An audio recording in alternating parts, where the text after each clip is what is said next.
السلام علیکم. تو کچھ مسلز ہیں جو ہم کنٹرول کرتے ہیں اور پھر کچھ مسلز ہیں جو ہم کو کنٹرول کرتے ہیں. تو اس ویڈیو میں ہم بات کریں گے والنٹری اور انوالنٹری مسل کنٹرول کے بارے میں، یعنی رضاکارانہ اور از خود مسل کنٹرول کے بارے میں. اور پھر میں بات کروں گی آٹونومک بمقابلہ سومیٹک نروس سسٹمز کے بارے میں، اور ہم کچھ ان سسٹمز کے سب یونٹس کے بارے میں بھی پڑھیں گے.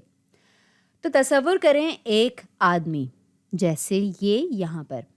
ہم بات کر سکتے ہیں کہ ہمارے نروس سسٹمز کے کون سے حصے ذمہ دار ہیں مسلز کے والنٹری کنٹرول کے بمقابلہ وہ حصے نروس سسٹمز کے جو ذمہ دار ہیں انوالنٹری مسل کنٹرول کے. اب سب سے پہلا سوال جو آپ کے دماغ میں آنا چاہیے وہ یہ کہ ہمارے پاس کیوں ایسا سیٹ اپ موجود ہے، ایسی چیزیں ہونا کیوں ضروری ہیں جو انوالنٹریلی کانٹریکٹ کر رہی ہیں. تو سوچیں ان اسٹرکچرس کے بارے میں جو ہمارے جسم میں ہیں، جن کے بارے میں ہم ایکٹیولی نہیں سوچتے. ہمارے پاس دل ہے تو ہمارے پاس کارڈیک مسل جیسی چیزیں بھی ہیں. ہمارے پاس انٹسٹینز یعنی آنتیں ہیں، اور یہ بنی ہوئی ہوتی ہیں اسموتھ مسلز سے. اسموتھ مسلز ہماری ویسلز کی لائننگ پر دکھتے ہیں جب ہمیں ان ویسلز کو ویزو کانسٹرکٹ یا پتلا کرنا ہوتا ہے. تو یہاں بھی اسموتھ مسل موجود ہوتا ہے. تو ہمیں نہیں سوچنا پڑتا کہ ہمیں خون اپنی جلد سے دور بھیجنا ہوتا ہے ہمارے پیٹ یا ہمارے دماغ کی طرف.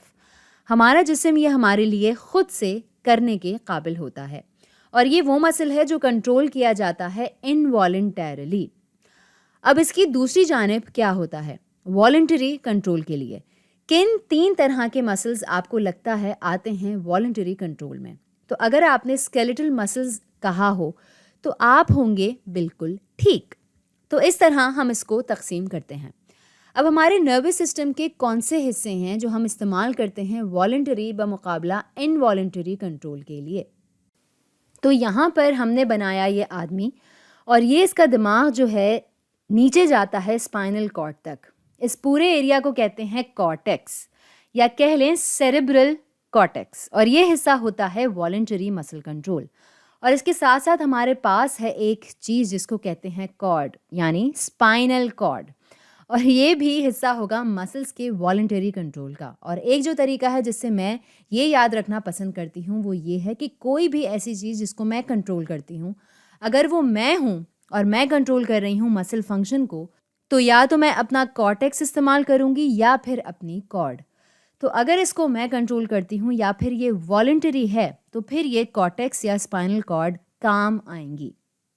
اب کیا ہوگا اگر ہم انوالنٹری کنٹرول کے بارے میں بات کریں؟ اب یہ حصہ جو میں یہاں بناؤں گی جو اسپائنل کارڈ کے پیچھے سے جاتا ہے اور یہاں اندر چلا جاتا ہے، اس کو کہتے ہیں برین سٹیم. اور برین سٹیم ذمہ دار ہوتا ہے ایسی چیزوں کا جیسے کہ کیا زیادہ خون پیٹ کی طرف جانا چاہیے بجائے جلد کے، اور کیا ہمیں اپنے آرٹیریولز میں موجود اسموتھ مسلس کو ڈائلیٹ کرنا چاہیے، یا پھر کیا ہمارا دل جو ہے اس کو تیزی سے دھڑکنا چاہیے یا نہیں. برین سٹیم جو ہے وہ یہ سب کچھ ریگولیٹ کرے گا پیراسمپتھیٹک یا سمپتھیٹک میکینزمز کے ذریعے. اور برین سٹیم کے ساتھ ساتھ ایک اور اسٹرکچر ہے جو یہاں نیچے پایا جاتا ہے جو شراکت کرتا ہے انوالنٹری کنٹرول میں، لیکن یہ اسپائنل کارڈ کے اندر نہیں ہوتا. یہ اصل میں اسپائنل کارڈ کے بالکل ساتھ ہوتا ہے اور ایک چین کی طرح ہوتا ہے. تو میں اس کو اس طرح سے بنا لیتی ہوں.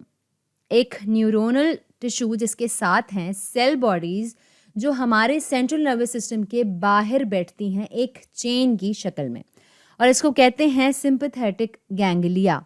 اب یہ گینگلیا کس چیز کو کہتے ہیں؟ سننے میں یہ کسی چیز کی جمع لگتی ہے. اس کا واحد ہوتا ہے گینگلیون. اگر یہ ایک ہوگا تو یہ گینگلیون کہلائے گا.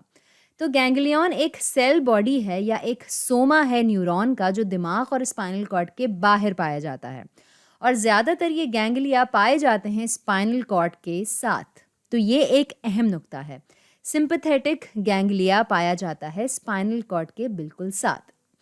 تو اب جب میں سوچنے کی کوشش کرتی ہوں کہ میرے نروس سسٹم کے کون سے حصے ذمہ دار ہیں انوالنٹری کنٹرول کے، ایسی چیزیں جو میری سوچ سے آگے ہیں، تو اگر کوئی بھی چیز میری سوچ سے آگے ہے تو یا تو مجھے اپنا برین سٹیم استعمال کرنا ہوگا یا پھر نیورونل ٹیشو جو پایا جاتا ہے اسپائنل کارڈ کے ساتھ، جس کی وجہ سے انوالنٹری کانٹریکشن ہوگی مسلز کی. تو یہ ہو گیا والنٹری بمقابلہ انوالنٹری کنٹرول. تو آج کے لیے اتنا ہی.